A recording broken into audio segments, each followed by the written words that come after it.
Healthy and tasty multigrain dosa ఎలా prepare చేసుకోవాలి ఈ వీడియోలో అయితే చూపిస్తాను. ఫస్ట్ అయితే 5 రకాల పప్పులు అయితే తీసుకున్నాను. సజ్జలు, పొట్టు మినపప్పు, ఎర్రపప్పు, పెసలు, శనగలు, ఇంకా బియ్యం. పప్పుల్లో ఎప్పుడైనా సరే పొట్టు లేని పప్పుల కన్నా పొట్టున్న పప్పులే తీసుకోవాలి. పొట్టున్న పప్పులో ఎక్కువ ఫైబరు, ప్రోటీన్, పోషకాలు ఎక్కువ ఉంటాయి. ఇంకా నేను 2-3 సార్లు కడుక్కొని ఇంకా నైట్ అంతా నానబెట్టుకుని, పప్పులు ఎప్పుడైనా సరే 8 hours అన్న నానాలి. అప్పుడే గ్యాస్ ప్రాబ్లం లేకుండా, ఇండైజెషన్ కాకుండా హెల్దీగా తినొచ్చు. ఇంకా నేను నైట్ అంతా నానబెట్టుకొని పొద్దున్న మిక్సీ జార్లో వేసుకొని దోశ బ్యాటర్ లాగా చేసుకొని దోశలాగా వేసేసుకోవడం. ఇదైతే high protein dosa. Weight loss చేసే వాళ్ళకైతే బెస్ట్ ఆప్షన్. వెయిట్ లాస్ చేసే వాళ్ళు తక్కువ ఫుడ్ తింటారు, ఎనర్జీ ఎక్కువ ఉండదు కాబట్టి ఈ ఒక్క దోశ తింటే చాలు, రోజంతా ఎనర్జీ ఉంటుంది. చిన్నపిల్లలకు కూడా పెట్టచ్చు, మస్తు బలం ఉంటుంది. ఎయిర్ గ్రోత్కి కూడా మస్తు వర్కౌట్ అవుతుంది.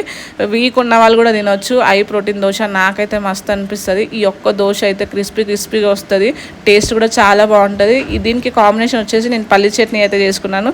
2 దోశలు వేసుకొని పల్లి చట్నీ పెట్టుకొని తింటే ఆహా ఏమన్నా ఉందో దోశ. మీరు కూడా ట్రై చేసి చెప్పండి ఎట్లా వచ్చిందో కింద అయితే కామెంట్ చేయండి guys. Thank you for watching.